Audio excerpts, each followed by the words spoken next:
Target with जेसी। सोचिए, एक वक्त था करीब 1920 तक जब हम मानते थे कि भारत का इतिहास वैदिक काल से ही शुरू होता है। बिल्कुल। और फिर अचानक कुछ मजदूरों को रेलवे लाइन बिछाते हुए जमीन के नीचे से कुछ पकी हुई ईंटें मिलती हैं। और बस वहीं से सब कुछ बदल गया। देखते देखते इतिहास की किताबें मानो दोबारा लिखी जाने लगीं। एक पूरी की पूरी शहरी सभ्यता जो मिस्र और मेसोपोटामिया जितनी ही पुरानी थी। और शायद उनसे भी ज्यादा विशाल, वो धूल की परतों के नीचे से जाग उठती है। हाँ, तो आज हम इसी भूली बिसरी दुनिया की गहराइयों में उतरेंगे। सिंधु घाटी सभ्यता। और ये कोई छोटी मोटी खोज नहीं थी। ये एक ऐसा पल था जिसने भारतीय उपमहाद्वीप के इतिहास को हजारों साल और पीछे धकेल दिया। आज का हमारा मकसद यही है कि जो भी पुरातात्विक खोजें हुई हैं, जो तथ्य हमारे पास हैं, उनको जोड़कर एक तस्वीर बनाएं। कि ये लोग कौन थे, कैसे रहते थे, और सबसे बड़ा सवाल, वो अचानक कहाँ चले गए। बिल्कुल। तो चलिए कहानी की शुरुआत वहीं से करते हैं जहां से पुरातत्ववेदों ने की थी। साल था 1921। जी।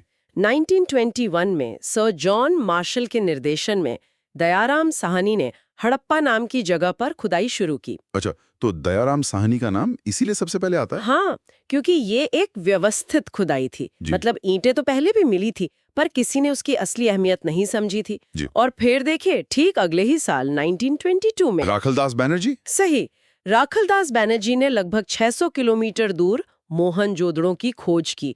और जब दोनों शहरों की चीजें जैसे मुहरें, ईंटें, बनावट सब एक जैसी निकली, तो ये साफ हो गया कि ये कोई अलग अलग शहर नहीं, बल्कि एक ही विशाल सभ्यता का हिस्सा है। एग्जैक्टली। इसीलिए शायद इसे हड़प्पा सभ्यता भी कहते हैं, क्योंकि वो पहला स्थल था। पर इसके तो और भी नाम है, जैसे सिंधु घाटी सभ्यता, कांस्य युगीन सभ्यता।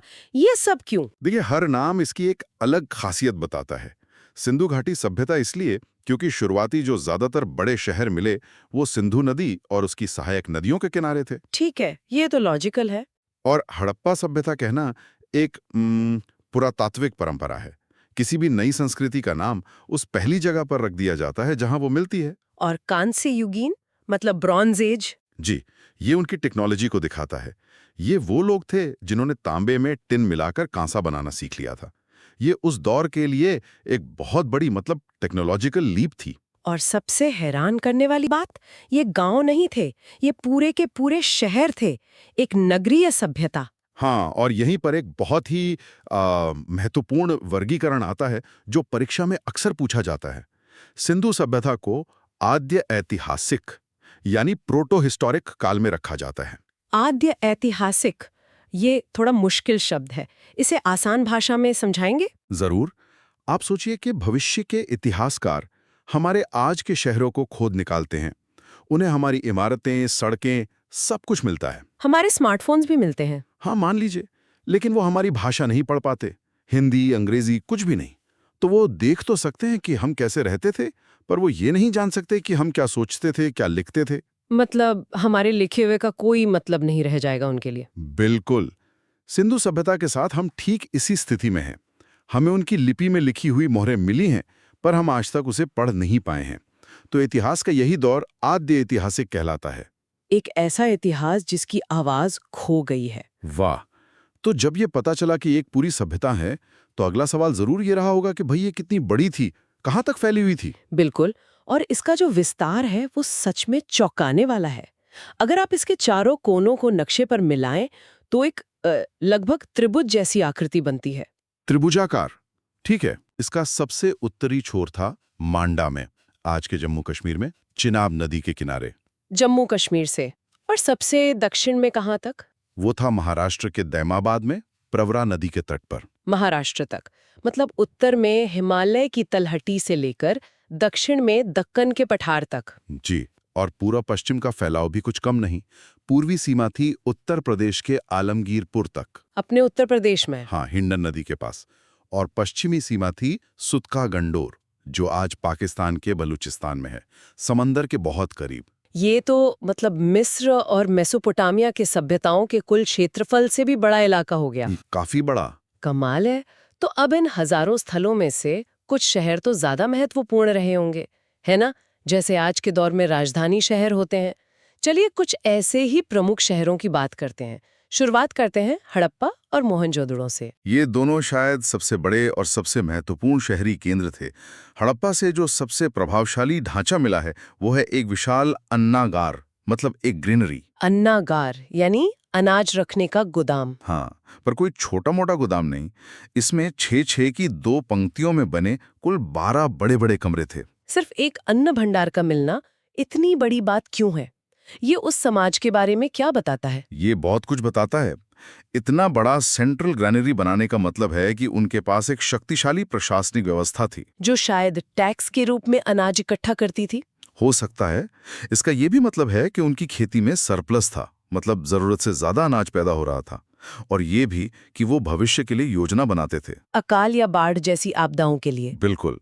ये एक बहुत ही संगठित, ऑर्गेनाइज्ड समाज की निशानी है। और मोहनजोदड़ो, जिसका मतलब है मृतकों का टीला, वहां से क्या खास मिला? मोहनजोदड़ो से भी एक विशाल अन्नागार मिला है, लेकिन वहां की सबसे प्रसिद्ध इमारत है विशाल स्नानागार, द ग्रेट बाथ।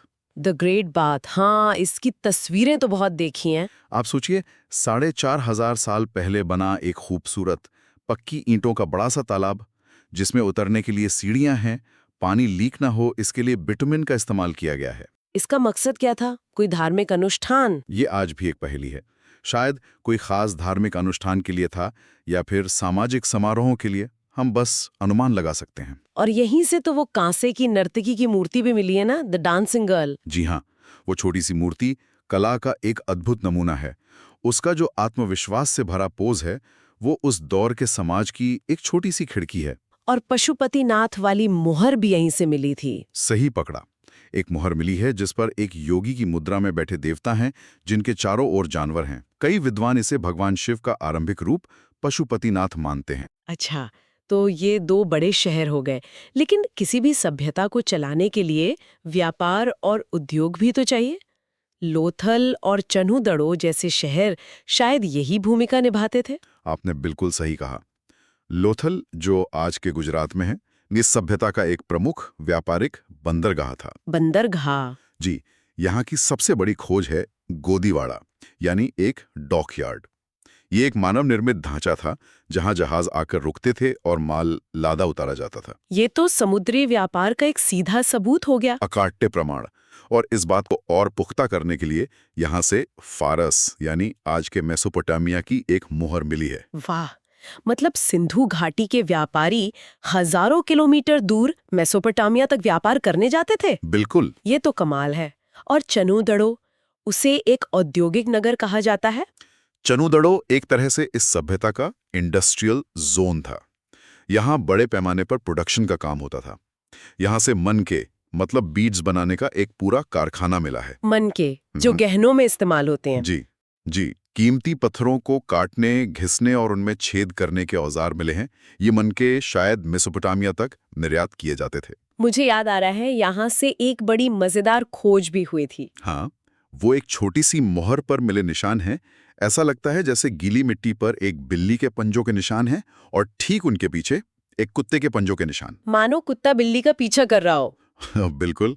इन विशाल शहरों और गंभीर व्यापार के बीच ये एक ऐसा लम्हा है जो हमें उन लोगों के रोजमर्रा के जीवन से जोड़ता है। अब कुछ और अनोखे शहरों की बात करते हैं, जैसे धौलावीरा, जो अपनी इंजीनियरिंग के लिए मशहूर था। धौलावीरा तो सच में एक इंजीनियरिंग का चमत्कार है, खासकर जल प्रबंधन के मामले में। Water management. जी, ये गुजरात के कच्छ जैसे सूखे इलाके में था, तो इन लोगों ने बारिश के पानी को इकट्ठा करने के लिए जलाशयों, नहरों और बांधों का एक अविश्वसनीय नेटवर्क बना रखा था। ये आज के रेन वाटर हार्वेस्टिंग का एक प्राचीन और बेहद उन्नत रूप था। और वहां से एक स्टेडियम और एक साइन बोर्ड मिलने की बात भी है। हाँ, एक बड़ा खुला मैदान मिला है जिसे स्टेडियम माना जाता है। और सबसे रहस्यमयी चीज है वो साइन बोर्ड। लकड़ी के एक तख्ते पर जिप्सम से बने 10 बड़े-बड़े अक्षर या चिन्ह। दुनिया का सबसे पुराना साइन बोर्ड? शायद। पर चूंकि हम लिपि पढ़ नहीं सकते, तो हम नहीं जानते कि उस पर क्या लिखा था। शहर का नाम, किसी राजा का नाम, एक और पहेली। चलिए, अब एक ऐसे शहर की बात करते हैं जो एक अपवाद था, बनावली। कहा जाता है कि ये उसे एक चीज के लिए जाना जाता है जो वहां नहीं थी। सही कहा। सिंधु घाटी सभ्यता की सबसे बड़ी पहचान उसकी सुनियोजित जल निकास प्रणाली थी। ढकी हुई नालियों का जाल, हाँ, ड्रेनेज सिस्टम। हर घर नाली से जुड़ा था। ये साफ सफाई को लेकर उनकी जागरूकता दिखाता है। लेकिन बनावली एकमात्र ऐसा बड़ा शहर है जहां इस तरह की व्यवस्थित जल निकास प्रणाली का अभाव है। ऐसा क्यों? कहना मुश्किल है। हो सकता है ये सभ्यता के बाद के दौर में बसा हो, जब व्यवस्था थोड़ी कमजोर पड़ने लगी थी। ये अपवाद हमें याद दिलाता है कि पूरी सभ्यता एक जैसी नहीं थी, उसमें भी क्षेत्रीय विभिन्नताएं थीं। ये बहुत महत्वपूर्ण बात है। तो इन सब शहरों और खोजों को मिलाकर देखें तो इस सभ्यता की सबसे बड़ी खासियत क्या उभर कर सामने आती है? बिना किसी शक के दो चीजें, उनका नगर नियोजन, टाउन प्लानिंग, और दूसरा मानकीकरण, स्टैंडर्डाइजेशन। नगर नियोजन मतलब ग्रिड सिस्टम। बिल्कुल। ज्यादातर शहर ग्रिड सिस्टम पर आधारित थे।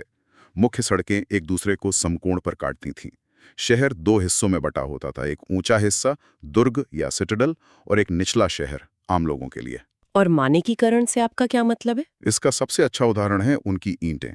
आप हड़प्पा में खुदाई करें या लोथल में, जो हजारों किलोमीटर दूर है, आपको जो ईंटें मिलेंगी उनका आकार एक निश्चित अनुपात 4:2:1 में ही होगा। सोचिए, बिना आज के कम्युनिकेशन साधनों के इतने बड़े इलाके में एक ही मानक का पालन करवाना। ये एक बहुत ही शक्तिशाली केंद्रीय सत्ता की ओर इशारा करता है। और इस पूरी व्यवस्था की नींव उनकी कृषि पर टिकी थी। मुख्य रूप से वे क्या उगाते थे? गेहूं और जौ उनके मुख्य खाद्यान्न थे। लेकिन एक चीज है जिसे उगाने का श्रेय पूरी दुनिया में सबसे पहले इन्हीं लोगों को दिया जाता है। कपास। जी, कपास।